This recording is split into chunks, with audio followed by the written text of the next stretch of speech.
Hey guys, Sly here, and welcome back to a new episode of Golf with Your Friends.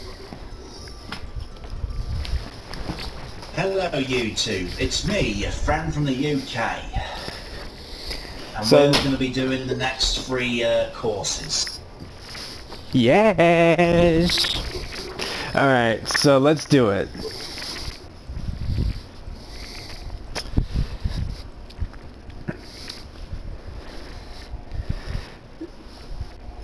So all that aside, I think I may have found the next worst retro game ever. Oh? It's called Young Indiana Jones, The Instrument of Chaos. Oh no. I knew it was bad, but I got it anyways. I started playing it, I'm like, dude, this is bad. Wasn't this mentioned when James Rolfe did his Angry Nerd on Indiana Jones games? No, this was when... In fact, they did a, whatchamacallit? Funnily enough, that actually rings a bell. No, because they did a James and Mike Mondays on it. Ah, that might have been it.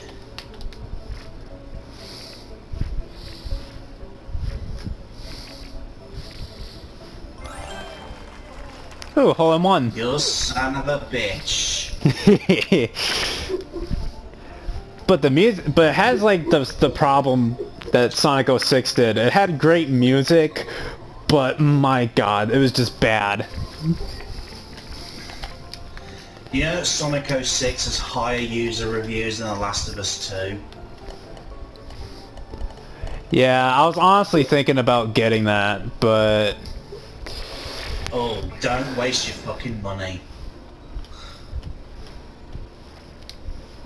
That bad, huh? Uh-huh. I was speaking to a friend of mine, the subject of it came up, and she went absolutely fucking batshit talking about how much she hated it. In fact, you know what's really funny? Hideo Kojima actually blasted Last of Us 2. Yeah, I saw something about that. I didn't see what he said or did, but I'm interested to know. Well, basically how it went down was like someone ripped on Death Stranding, and it was like, this game's boring. I sold it to buy Last of Us 2.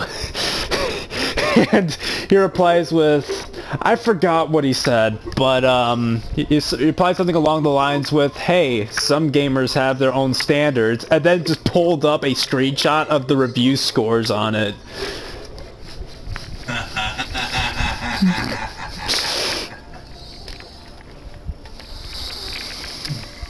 it was great. I mean, don't get me wrong, I think Death Stranding's a heap of shit too, but that that burns. That's still a burn. To be honest, I wish, like, Silent Hills was still a thing, to be honest. Apparently there's a possibility it still might be. Don't remember where I read it from, but... I don't know how possible this is, but I heard a rumor. Somewhere has picked up the project or the rights or something. I don't know. I know this is like a ridiculous claim, but I heard that Capcom is getting the rights to Silent Hill, which I don't see happening, to be honest, but if it does, I'd be shocked.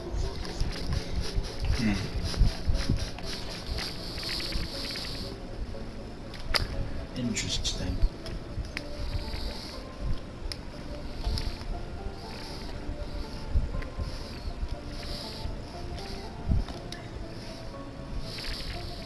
Oh, speaking of Capcom, unfortunately, we tried to do an E3 video, but I keep forgetting that when you replace your hard drive, that everything resets. So we tried to do it like twice, but then we finally gave up. So... Oh, you mean the PlayStation 5 reveal? Yeah. And yeah, we recorded our thoughts on the reveal twice and all of the games and stuff. We basically went through the whole thing segment by segment and gave our thoughts, but we just got so frustrated with all the errors that we just gave up on it. No, what happened first was, let's see, first it didn't capture our voices, so I forgot to set the settings, and then I forgot to set the settings again, because I keep forgetting that to record party audio you have to enable that. Because, like, before I just did it all and forgot about it. And, yeah. That frickin' sucked. Oh yeah, it sucks big time. But, not to mention, the second time we tried doing it, it was like, 6 in the morning, and I hadn't slept. So I was really tired. So we kind of just decided to not... So I just straight up said, I'm not doing it again. And Sly wasn't much in the mood for doing it either, so... Oh, dude. I was like, yeah, I'm not doing that. And now the PS5 reveal's not relevant anymore, so... But I am excited. Really... I am excited for Resident Evil 5, though. 8. Or 8. Why did I say 5? I think my brain's stuck in 2009. Yeah, I was very hyped for a lot of the games we saw. Hey, one thing we should do when we both eventually get PS5s, we should do Sackboy's Big Adventure together. Oh, definitely. For sure. Because, you know how much that series means to the both of us. Yeah. In fact, I think that's how we met. Yeah, that's how we met, Little Big Planet, so... For us to co-op through Sackboy's Big Adventure, or whatever it's called, yeah. We should definitely do that. Man, I'm doing crappy, man. Yeah, you can get turned around a fair bit on these courses.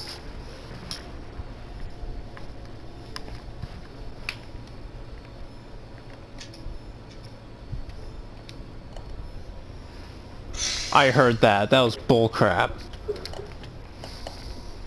That took me 7 strokes, so... I'm on my 7th stroke. What the heck? Oh. But anyways, I don't know about like Resident Evil 8. I feel like purists are gonna get turned away from it because it's not zombies and whatnot, but well, first of all, they can fuck off because I love me a werewolf. Yeah, how's that gonna work out, by the way? And second of all, you know, purists aren't gonna like it anyway if it's gonna follow Biohazard's gameplay, because that wasn't traditional Resident Evil either. Which is why I was able to get so much enjoyment out of it.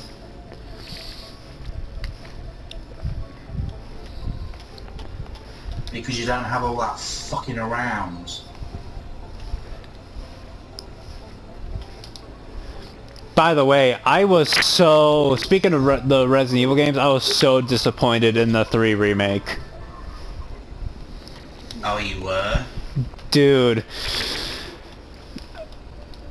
Like, you guys probably figured this out, but in-game hours, it took me like 3 to 4 hours to beat. When the second one took me like a day or 2. Because... Yeah, I know that it was... I haven't played it myself, but I know that it was over with super quick. Like, every single person I followed who played it, every single finale episode had something along the lines of, "That's it," as their title. No, because there was so much stuff missing, you know? Like, where was the clock tower? Where was the Raccoon City Park? Where's the cemetery?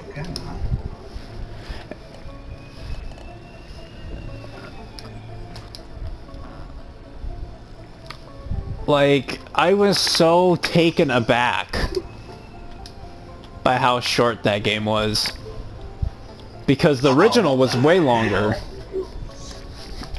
And I should know because I played the original back to back to back to back to back. So I know where everything is, I know what should be in that game. Yeah, that's why I'm choosing to play Crash 2 and Spyro 2 and only like the 2s in that thing we've been discussing. Yeah. Yeah, for the long-time viewers, I don't know if any of you remember a good while ago when we discussed myself doing a Let's Play that's, you know, just me, your friend from the UK, because I won't get my own YouTube channel because fuck Google.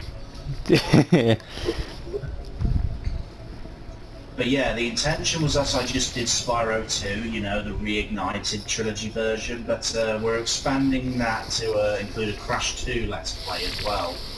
Don't know when I'm going to knuckle down and do it, but hopefully it's going to be soon, especially with Bandicoot month just closing off, and you know, the reignited hype through all the Crash 4 stuff. Cash Paducah!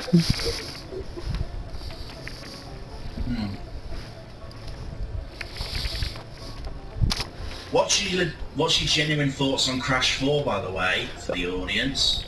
I don't know. I'm actually kind of hyped for it. So am I, man. I'm really excited for it. In fact, I've already pre-ordered it.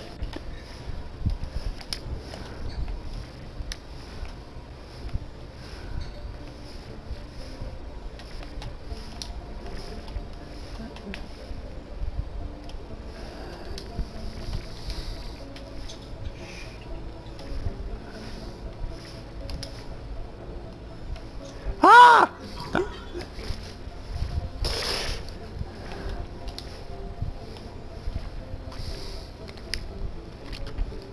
Fuck. You know what game I really wanted to be good was Predator Hunting Grounds. Yeah, that looked really promising. I mean, it didn't fully appeal to me myself, but... Here's the thing, yeah, it was made by the same people that did Friday the 13th, the game. Oh, it was? Yeah, at least from what I heard. Mind you, that game has its problems that they never really fixed. Which one, Friday the 13th or... Friday the 13th, yeah. Oh. I mean, I didn't really play it much after initially getting it, and I don't think you did either.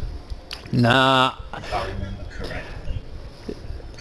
And here's the thing, Resident Evil Resistance, I think they both have the same problems. All three of them actually have the same problems. It takes forever to find a game.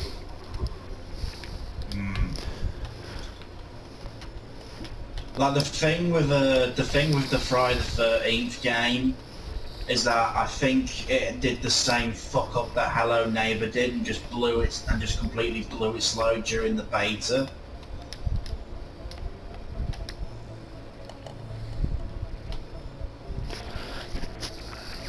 Like by then everyone with a passing interest had already watched their favourite YouTubers play it, and it's like, well, there's nothing much more to this. Yeah. Speaking of Hello Neighbor, talk about a fuck up with that. That bad, huh? Do you remember when Hello Neighbor was like wicked fucking popular? Yeah. And like nobody fucking remembers it now. Really? Yeah, because by the time the proper game come out, they'd blown their load on the betas that they gave to YouTubers again. And like they changed every single new build, they completely changed the layout of the house. And what other problems did they have? The story kept changing as well. So it's like, well, what's the point of following any of it then? Yeah. If you're just going to change the story to suit your whim, and the gameplay wasn't that good in the end either. from what I remember the critics saying. Like, the only people who really seemed to stick by Hello Neighbor was the people who were given, like, betas and codes in the first place. The Secret Neighbor spin-off that they did was a lot better, from what I've seen, because that hasn't made it to consoles, and I don't know if it even will at this point. Ooh. Speaking of those types of games, you know what games I really want? The game that I really want to try when I get a PC. It's a game called Last Year, which is basically like the same concept as Friday the 13th, the game. In fact, it was supposed to come out before Friday the 13th, the game, but it got like a DMCA takedown by the people that were working on the legitimate Friday the 13th game. Oh. Yeah, but they finally released it, and you can actually play as different like types of like slashers, like a giant spider.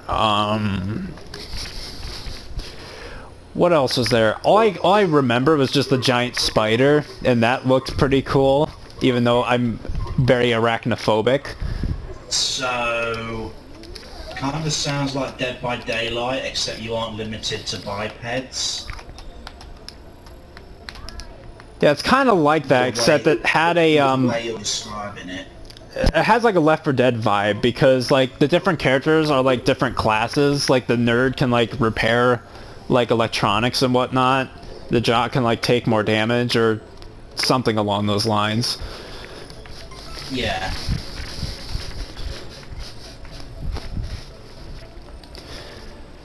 I don't know, it looks pretty cool. And when the Kickstarter was coming through, and they were like and like the developers themselves were like putting out animations for like all the slashers and whatnot, I thought it was the dopest thing ever. Like, me and my brother would look at it and be like, yo, check this out, man. This is gonna be cool. Oh my god, speaking of animations, I don't know if you saw anything about this or not, but Tiny Build, the Hello Neighbor guys, they started doing lore-related animations, and when they announced them, they just practically begged Game Theory to do videos on them. Really?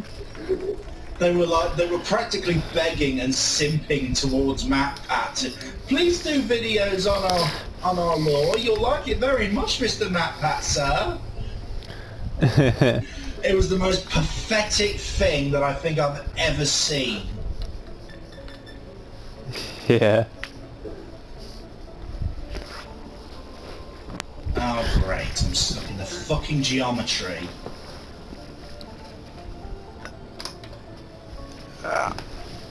Really? Yeah. I literally can't get my fucking ball out of the geometry. Are you in the hole yet? Yes, I am. Can you see where the fuck I am? Because I can't. Oh, you're stuck right by the flag. That sucks. I am literally stuck in the hole. I just hit the fucking thing full pelt. It doesn't show your outline. That's crazy. I'm gonna have to forfeit the hole and take the massive 22-point penalty.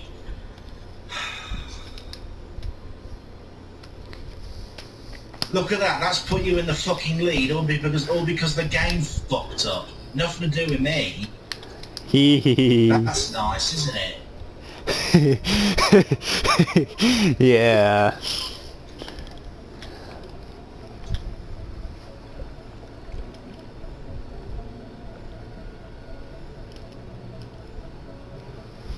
Full speed ahead! Whee!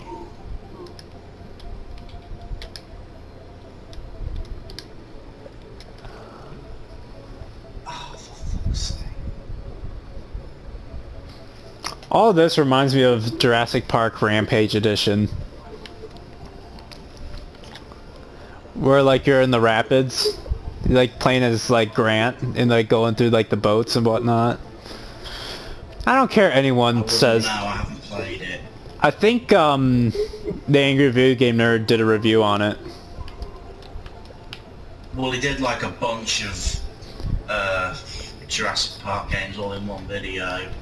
It's the one where he said it looked cartoony or something. That was the game I grew up with. I ain't watched his old stuff for ages, man. Really? Because I usually like do like reruns and stuff when I'm bored. Did you see that he's finally putting an end to Rental Review as well? Yeah. Yeah, he's put an end to it at episode 100. Like, I can understand him wanting to do videos with his friends and all that, and wanting to do things that aren't the nerd. I don't resent him for that, but it's like, come on, man. Nobody likes these guys, you know? And Yeah. what they have to say just was not that interesting.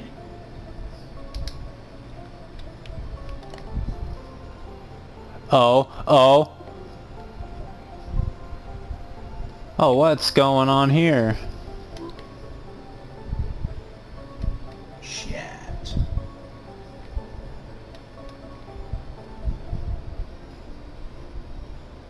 Oh, come on. Uh-oh.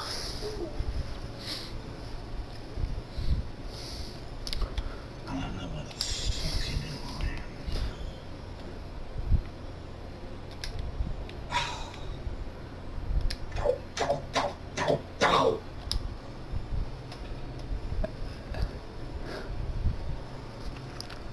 Okay, there we go. There we go.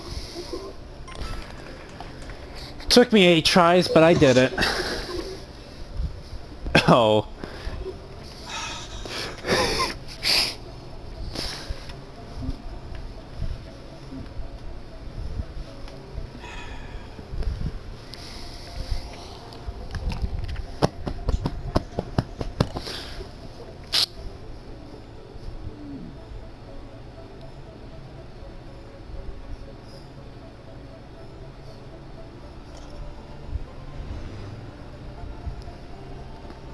I thought you were gonna clear that, to be honest. That's not the thing. Oh, where the fuck am I going now? But yeah, I always had this like idea of like building an arcade cabinet when I moved out. Yeah, that was like a bit of a project for you for a while, wasn't it? Yeah, and I still want to stay on that project. Because I know you've talked to me before about how you were building one, how you had the woodwork planned out and everything. Yeah, but the problem is we just don't have enough room in the house. You know, that's why I want to move out. That. That's why I just want to move out to my own place.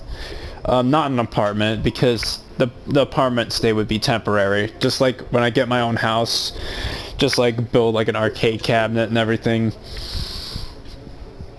Stick a Raspberry Pi in there and play all the games you want. In fact, there's something called, you know, At Games. Unfortunately, they're known for like making a very crappy Sega Genesis plug and play. Oh, believe me, I've had 3 of those fucking things. They all burnt out on me. They actually released an arcade cabinet called the Ultimate Arcade Collection or whatever. And apparently it's one of those arcade cabinets that you could put your own games into it. Alright. Which is pretty cool, but I don't know. Like, I think it's a bit cheaper to just make my own. Hmm.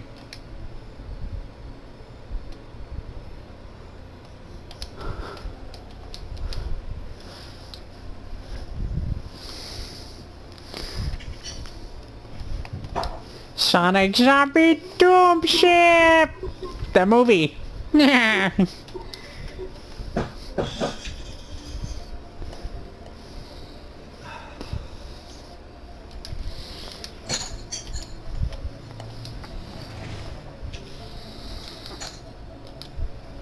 Oh, that was a mistake. Oh, fuck off. Ooh, I did it.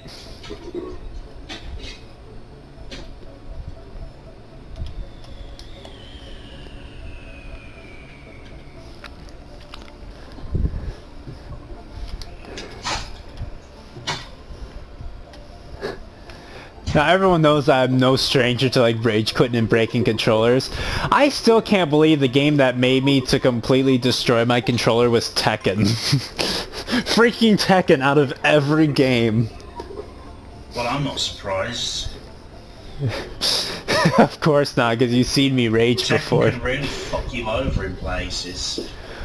Oh, I wasn't playing online though. I was playing the freaking like campaign where you're like playing as like Devil Kazuya going against Akuma. I know. That's exactly what I was thinking of too.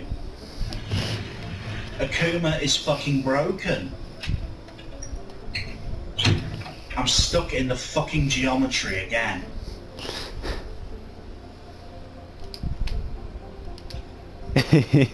Oh, there you go. At least I could get out of it this time. I literally could not fucking move. That other time.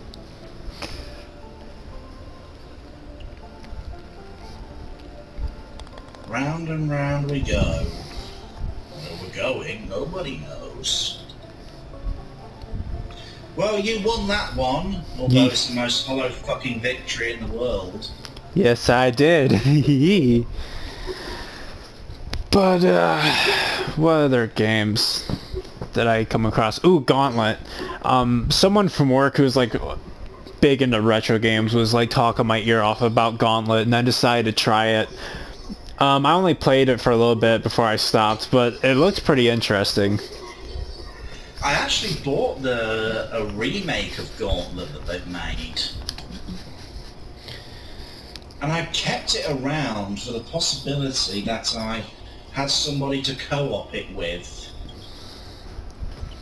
Because it's a fun game, but you definitely need more than one person. Yeah, it's like that with every co-op game. It's less fun without, like with Hexen on Nintendo 64, which I do have. It's not really a matter of fun, it's more a matter of you're going to get fucking overwhelmed if you don't have someone to back you up eventually. It's kind of like that with Hexen 64. I actually have that game, but I remember just growing up, like, I would try to get my brother and one of his friends from school to play it with me so I could, like, solve puzzles and whatnot. Because it's not like in Doom, like people call that the Dark Souls of FPS. Because of how hard it is. Speaking of hard, here's the museum course. Oh, great. Yeah, you know what bullshit's coming. But yeah, Hexen was a very cool game. I actually liked it, but I just keep using cheats because I just didn't have the patience to play it legit.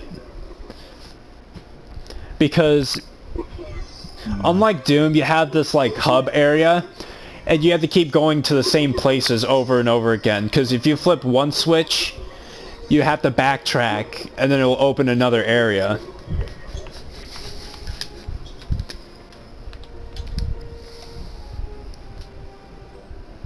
Hole in one! How do you keep doing that? I don't know, man. But yeah.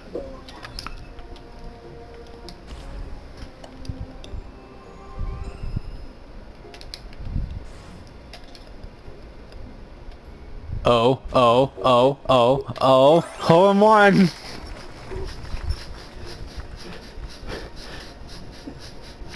Same. But yeah, I played a bit of Hexen too, and they have like more classes. But yeah, it's like the first one. Like, it's very cryptic on, and you don't really know what to do unless you look up a walkthrough.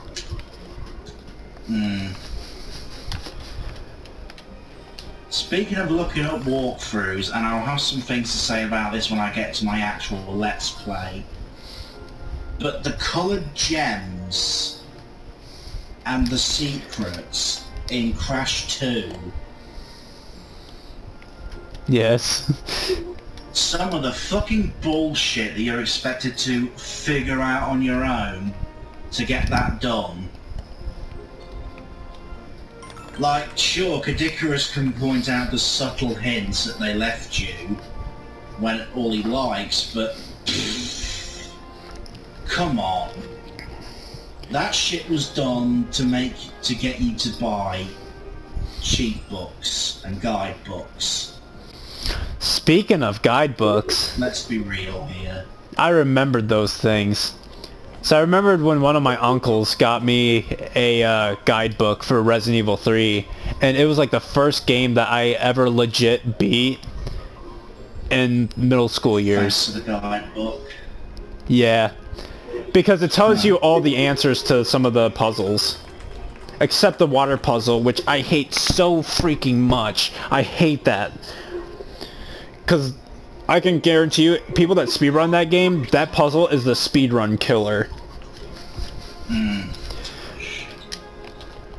Basically, what you're supposed to do is, there's like these bars that you have to keep taken to the side, and you have to match it up with the pattern. But it's way easier said than done. And it almost gets me PTSD after I keep hearing the me ma ma ma me ma ma ma. It's just... What's that, your wrong answer sound? No, that's... It's the sound of, like, the boxes, because if it's just like a... If it's like two bars together, it'll go And if it's like one peg, it goes bonk. So it's kind of like a rhythm type thing. You're supposed to like line up all the pegs. Oh, I get you. You know, speaking of guidebooks, here's something that'll make you laugh. For some reason, I own this guidebook for James Bond Tomorrow Never Dies on the PlayStation 1, right? Yeah. I have no idea how I acquired this book because I never owned that game as a kid. It has an advertised second walkthrough in it for Medal of Honor, which again, never owned as a kid. But in the very back of the book, not advertised anywhere on either cover, front or back, a complete 100% walkthrough for Spyro 2. What? So there's like 3 guides and like 1 book? Yeah, the 3 guides in 1 book, and one of them, which is a completely fucking different kind of game, compared to fucking 007 and Medal of Honor. And then you've got a super spy, a super soldier, and then a fucking purple dragon. Speaking of... I don't know what high bastard, what kind of high as tits bastard put that walkthrough in that book, but I'm so happy they did because Spyro 2 is one of my favorite, is like my favorite game of all time, and I was able to 100% it because of that guidebook. Speaking of 007, you will not believe how long it took me to 100% GoldenEye. Beating all the missions on all difficulties, because here's the thing, it's like Perfect Dark, where the higher the difficulty is, the more objectives it gives you. Yeah. And not only that, but it takes more and more of the body armor away the higher you go up. So I was complete bare bones, like only health. Dude, I remember getting so angry because, I mean, with emulators and all that, there's like a thing for one of the emulators called a mouse injector, which allows you to like aim with the mouse and keyboard. Yeah, you get a very unfair advantage if you use mouse and keyboard. Mind you fucking need it for GoldenEye because the aiming on that N64 controller sucks. Oh, trust me. And stupid Natalia keeps getting in the way. And in those missions, if she even dies, it's all the way to the beginning. No checkpoints. Yep. And she sometimes beats an idiot and just runs right in front of you as you're shooting enemies. So then you pop her in the head yourself, yeah. I mean, GoldenEye's not one I've played myself, but I know its reputation. It's one of those where half the people who talk about it have like glasses that are so rose tinted it burns, and the other half are like, shut the fuck up, this game's terrible and it's always been terrible. And the only thing that both sides can agree on is fuck Oddjob. Yeah. I don't know if Oddjob was included in the remake of GoldenEye though. I don't know. I remember getting that when it came out, and I really liked it. But of course there's one problem that I kind of didn't like though, is that they replaced Pierce Brosnan with Daniel Craig. Well, I mean, that's only natural, really. I mean, I guess so. It's one thing to license Bond, it's another thing to license the actor who's playing him.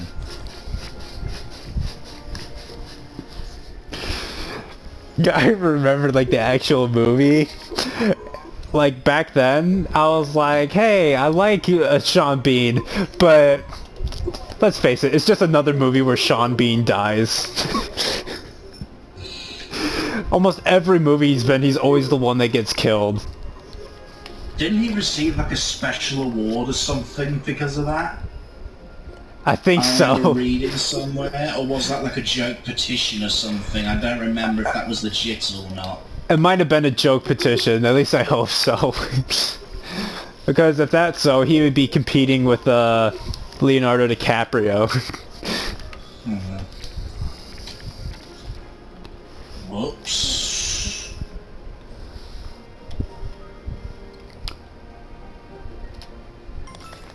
But yeah, I kind of looked at the Lord of the Rings like reunion that they did, where they were on a Zoom call and they all did a reunion. And remember, you probably saw this meme, the one does not simply meme. One does not simply walk into Mordor. Apparently, he could not remember that line. So why he was looking down like that was because someone taped the line to his knee so that he could remember it. Oh dear.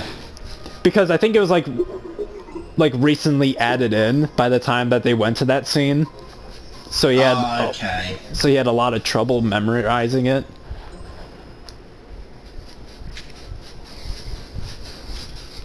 Well, I can sympathise with having trouble with last-minute changes to a schedule. Yeah. Or a routine.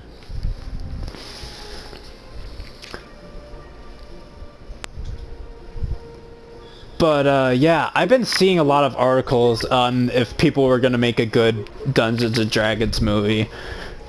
And I'm going to say this right now. I think it's possible. But which storyline are we talking about in Dungeons & Dragons? That's the kicker. Because there's Forgotten Realms, there's Baldur's Gate, there's... Well, I mean, at the end of the day, the best Dungeons & Dragons stories are the ones that your Dungeon Master comes up with. Yeah. Because I remember... Dungeons & Dragons main stories are all like when you're starting out and all that, but It's the game's at its best when it's all the wacky shit that your dungeon master and his players come up with. Yeah, that's kind of when I want to get into it, and I'm so excited for Baldur's Gate 3 because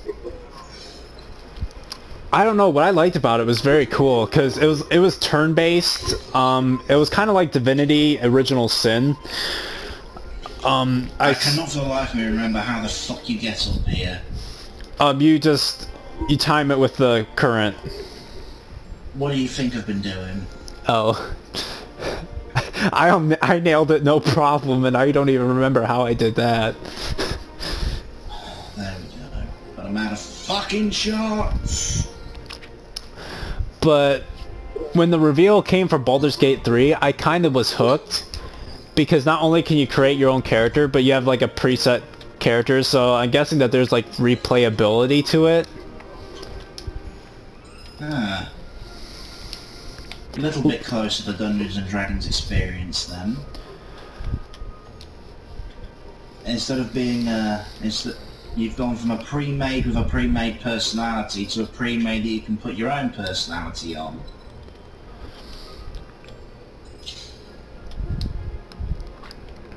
That's pretty damn cool. Not only that, but the combat's pretty cool. And they actually put like skill checks into it. I think I already told you about that.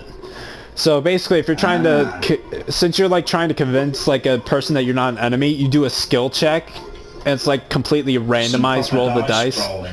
Yeah.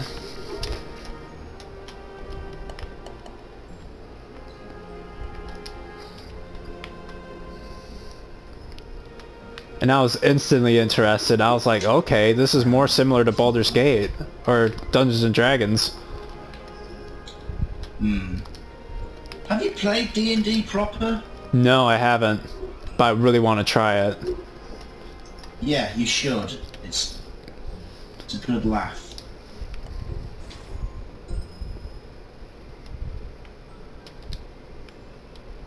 There we go. I mean, I've seen a bit of Critical Role with Matthew Mercer, but...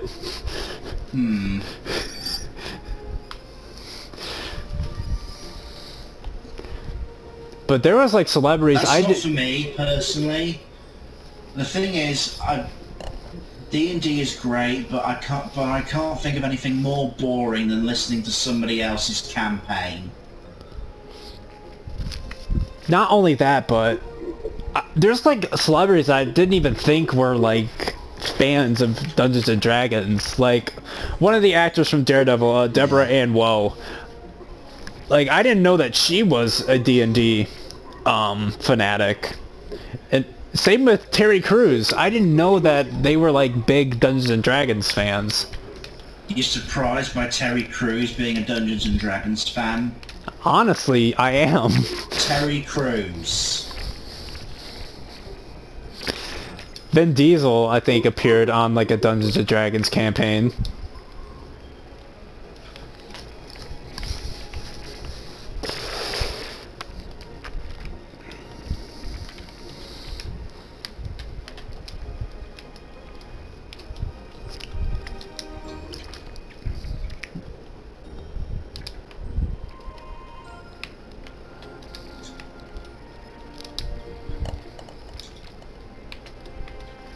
But, Right.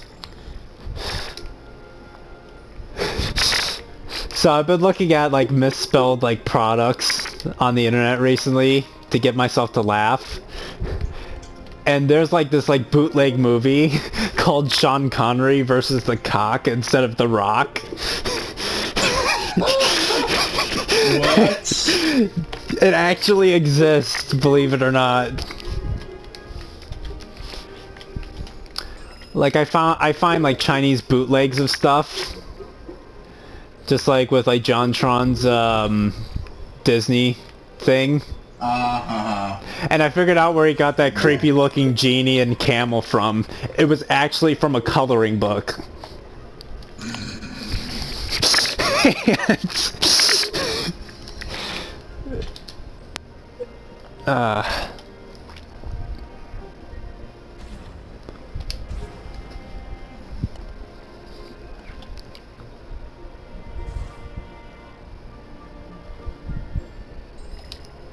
I don't know why, but I could just imagine Dwayne The Rock Johnson being Minsk from Baldur's Gate. He's like a bald like ranger who like has like a pet mouse who he keeps talking to because he thinks it's like this special hamster that came from outer space. With D&D, you never know. It may very well could have. And he names it Boo. Like, here's the thing. Listening to people's campaigns in their entirety is boring. Listening to the funny stories that come out of them, on the other hand, that's another thing altogether. Here's one that I see come up a fair few times. And it's a story, it's a little thing where this party, they come across a headband of wisdom. Yeah. Or intelligence or something. And the wizard and the warlock are arguing over who should get it, based on their stats. And in the end, the warrior player says, give it to our pet pig and stop arguing, because they acquired a pig earlier on in the campaign. The warrior snatches the headband, puts the headband on the pig. Hello, fellas! Yeah, the pig can fucking talk now. The party teach it how to fight, commission some armour for it, and call it Sir Bacon. And it's now it's a regular party member. That's funny. Shit gets wild in Dungeons and Dragons sometimes. No, not sometimes, all the fucking time.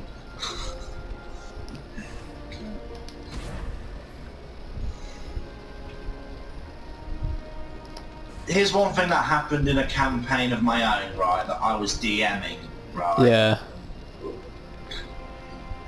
The party, they entered this town, right, which is like full of cat creatures. Yeah. That's the native species, like these hyper-intelligent bipedal cat creatures. Yeah. Think like the Khajiit from Skyrim, except they speak the Queen's English, not the broken English that they speak. And they come across this swindler, right? Now, in fact, they spent a lot of time fishing so that they had fish to trade when they got to the town, when they got to the city, right?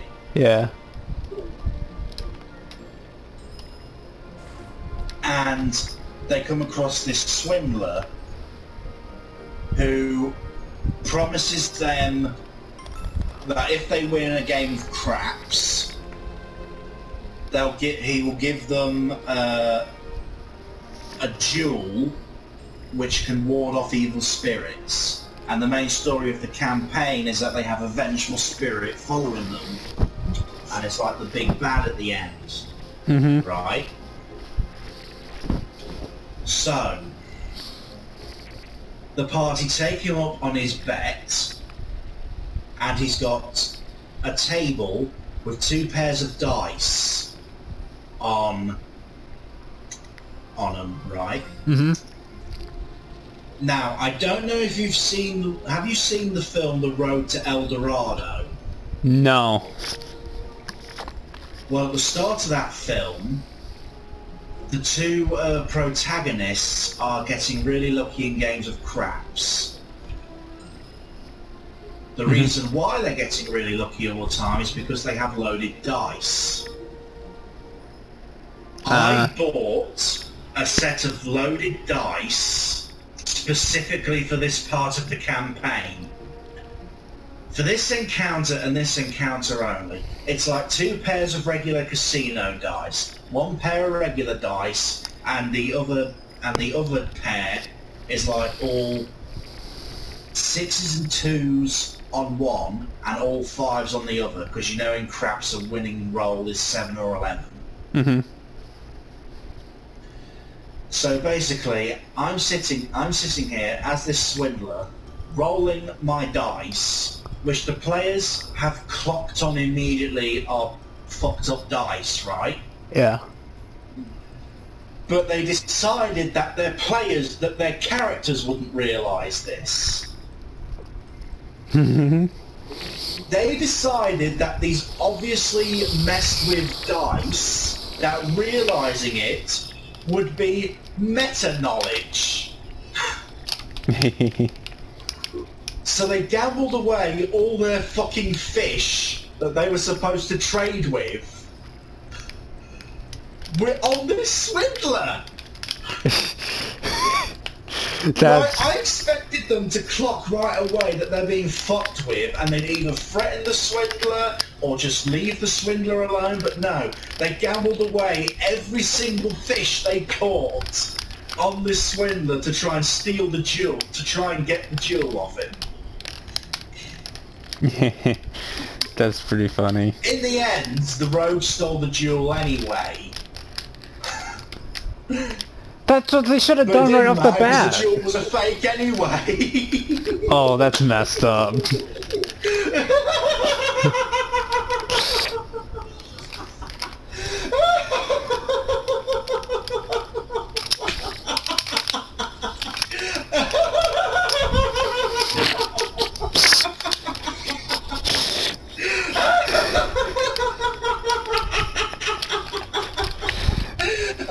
Oh, good lord. They nearly got all killed when they tried to use the crystal. It was just a piece of fucking glass or something. I don't remember the full detail anymore, but it was a fake crystal. It had no magic. Oh, that's great.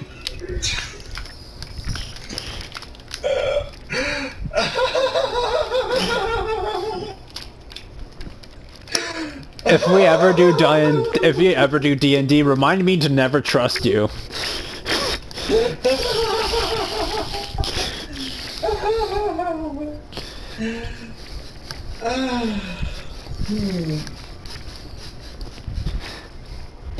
Oh god. D&D could be done over a PlayStation voice chat in theory, especially since we aren't limited to like 8 players anymore. Oh, actually, there's actually a website that's dedicated to playing across, like, and I think they have a, application for it, but I think you have to, like, have a subscription for it. I think it's called D20, or, like, I forgot the website, but my dad was, like, talking my ear off about it. And I'm thinking about giving it a shot. It actually has, like, a dice roll mechanic and everything. Sounds interesting. Anyway, final hole for the video. Pirate Cove. Arr. Arr. Spend some time mastering your putting without any stroke or time limit. Ooh.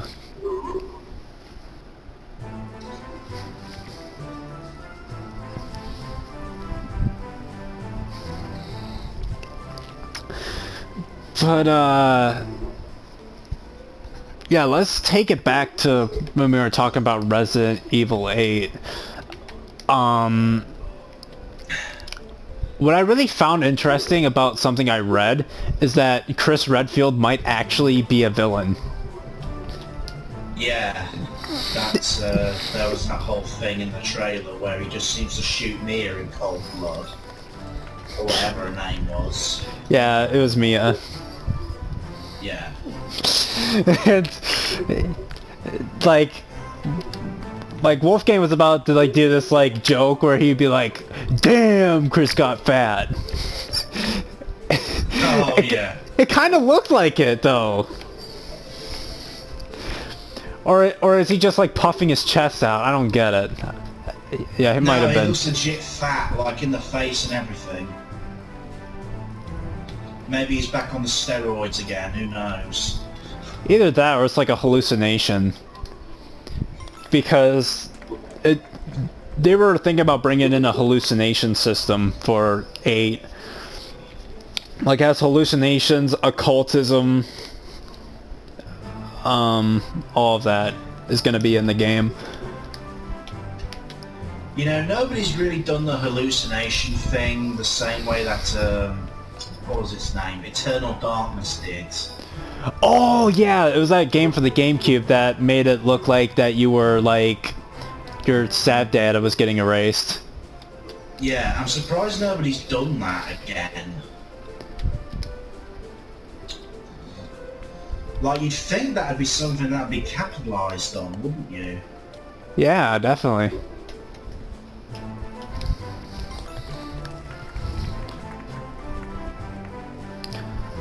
And I think it was meant to be a sequel for Alone in the Dark, but I could be wrong.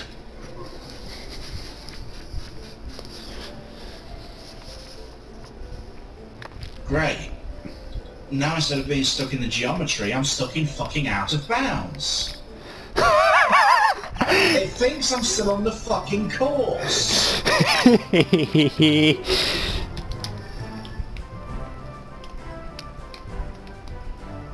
Go out into the sea. I did that already. It put you back there? Yes, it puts me back here. Oh, It thinks I'm still on the course.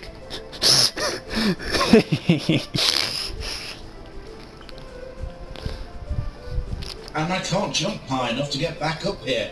Guess I'm forfeiting the fucking hole again.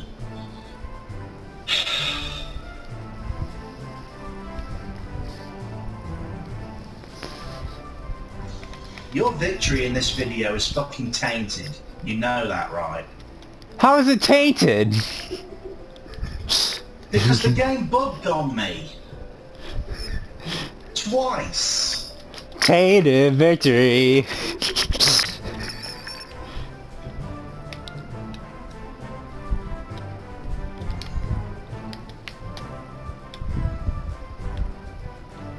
That's the fake goal, I know it. Ah!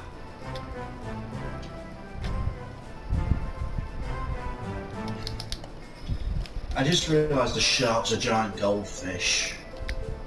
Wearing fins.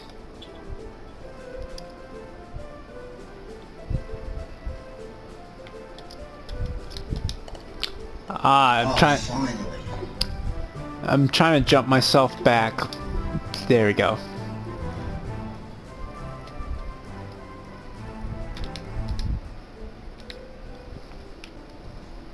Stop! No.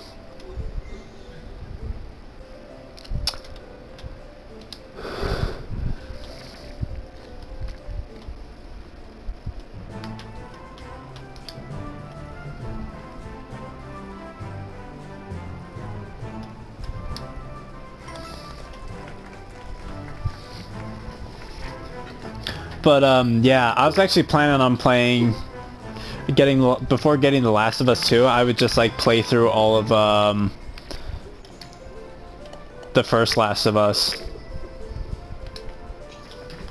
What did you think of it, by the way, the first one? I thought it was amazing. I actually really liked it. See, I tried it twice, and like, it can't hold me. I just don't get it. I don't see what it does that other games haven't. I mean, I guess it took like a different approach on the whole like zombies thing, where instead of like a virus, it's like a fungi. I thought that was interesting.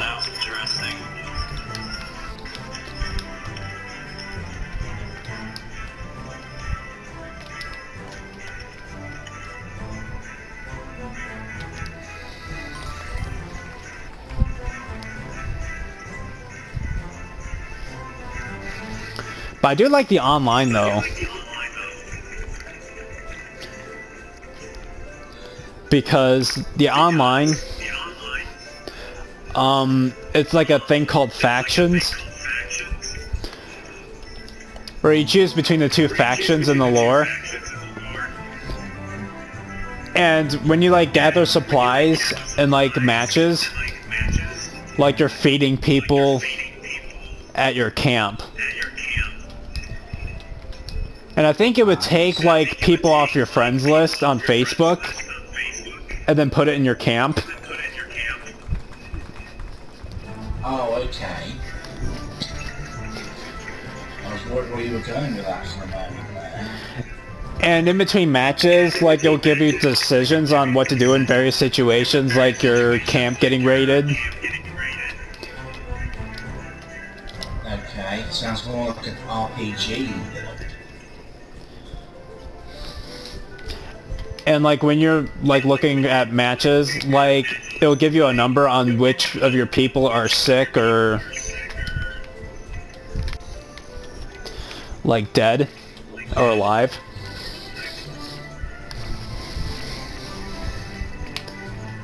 You bastard.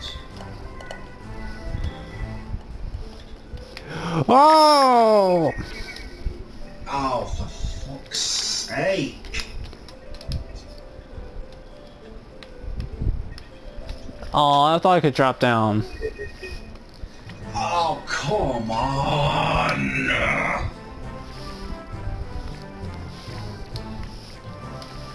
There we go, a lot better.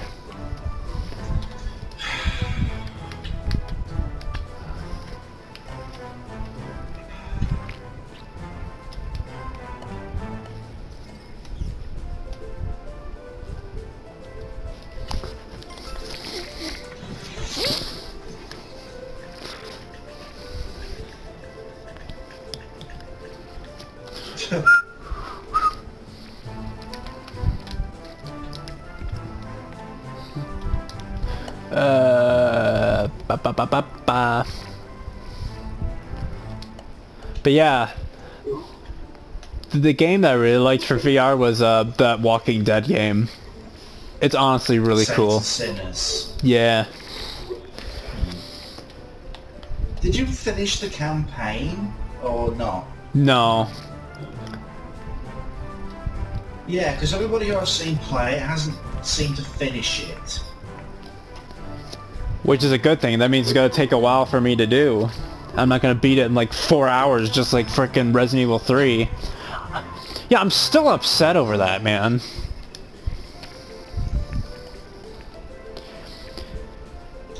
I can imagine.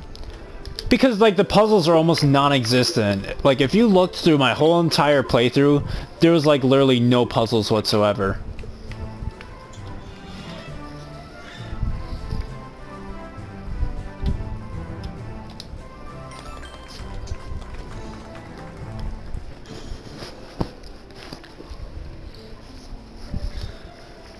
Somehow, someway, we took the exact same route at the exact same time. Shit's crazy, man. Yeah, I know, it's crazy, man.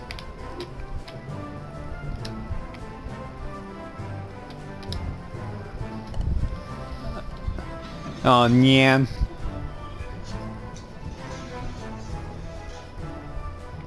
I sound like Stony from that Cooking with Stony Cinemassacre video. Oh, nyan. Is there a problem with letting it air dry? Yeah, bacteria will get on it.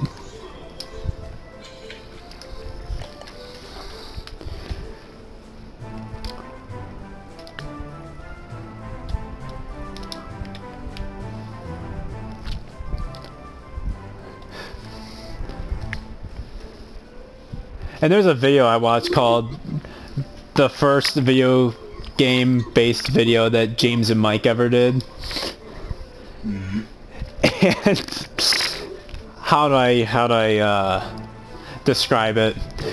Just like James Rolfe is like playing this dude that had his life quote unquote ruined by Mario.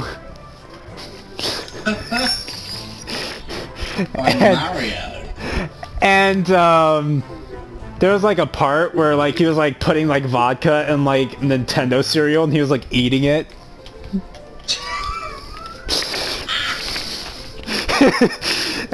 I thought he was like looking at the old Mario cartoon and when like Mario popped popped up, he like started flipping off the TV.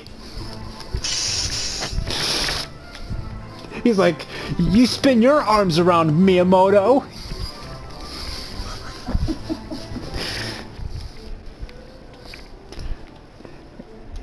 And of course they brought up the movie.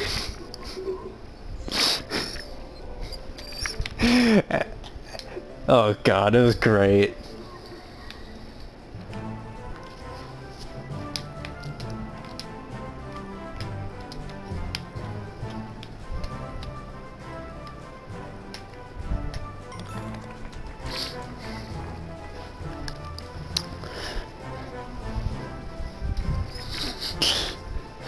Dude, I bet you he was completely hammered doing that.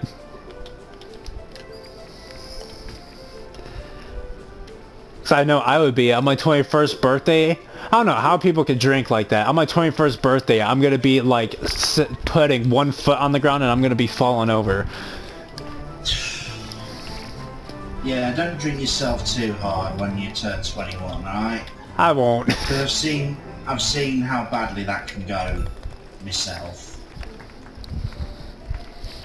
I'm probably gonna drink Rollin' Rock because AVGN.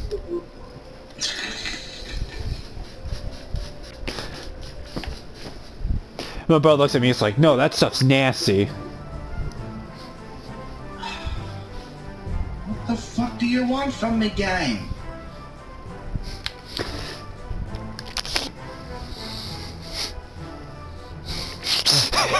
I'm still picturing in my head that video, just like James Rolfe, just like old, like young James Rolfe flipping off frickin' the Mario from the TV show. He's just sitting there just shaking his head. As soon as he pops up, like he starts like giving both middle fingers at the TV.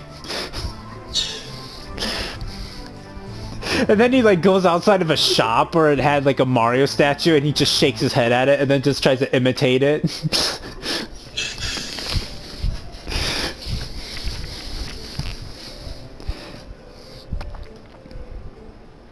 Oh god, it was great. I don't know how I came across it. Oh, I think I do realize how I came across it. I think they were playing Columns 2. The shoddy performance on that whole made me feel seasick. But like, I think I knew where, because they did reference it in one of their James and Mike Mondays where they were like playing Columns 2.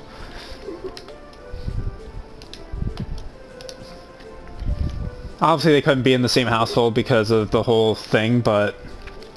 Yeah, I saw that Columns 2 video, actually. I think that's where they referenced it at. I could be wrong, though. Oh, shit.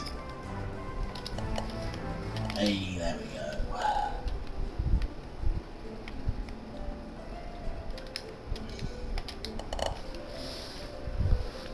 Well, I put my power down when I went in the camera. There we go.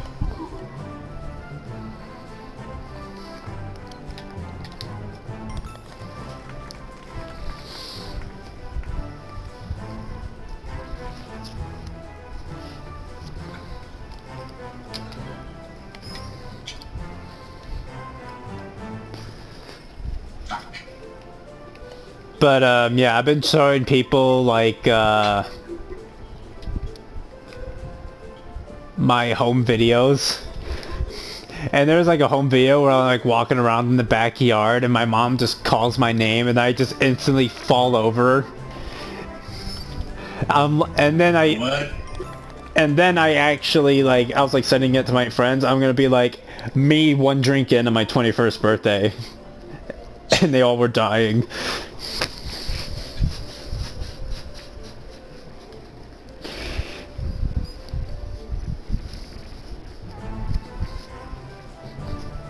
Yeah, filthy bilge rats.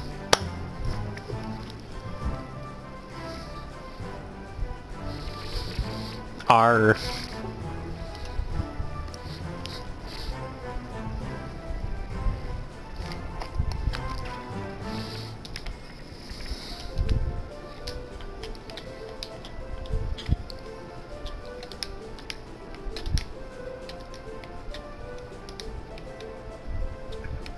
Whoa! That was way too powerful.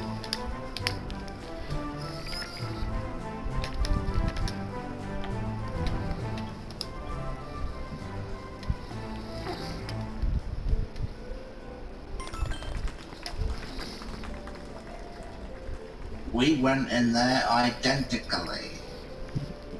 Yeah. That's the wrong word. I meant simultaneously. I'm very tired. Oh no.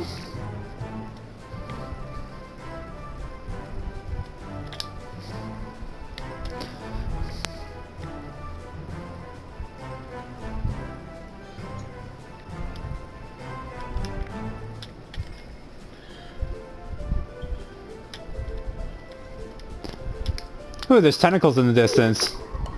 I've seen enough hentai to know where this is going. Indeed.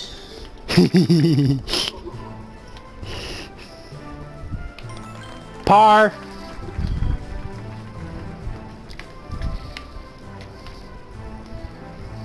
Same.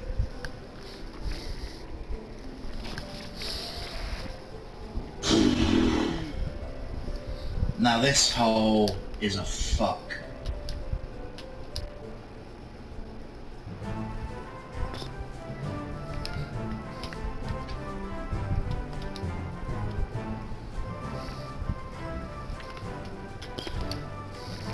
So ever heard of someone by the name of Flight Reacts? I believe you've mentioned the name before. So people are giving him the nickname Demon Reacts. Because of the faces that he keeps pulling off while he's like playing like Madden and stuff. Huh. Oh, by the way, Yeah. Birdie. Yeah. Aw.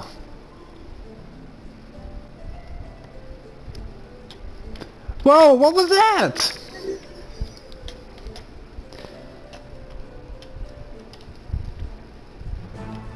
I can't...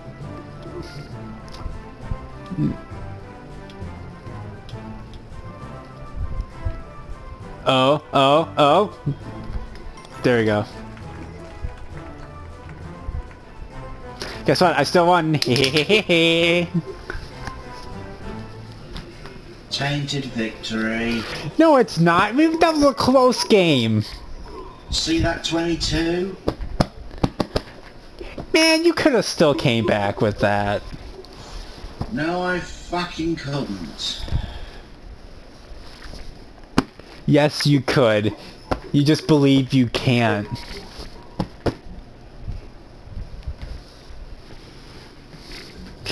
Anyways, that was Golf with Your Friend. Ooh, I got a Dino Egg Nest Cream. Okay. I got a golden ducky. Anyways, that was it for today, you guys. If you like what you saw, please like, comment, and subscribe. I'm out. Bye bye everybody. Bye bye.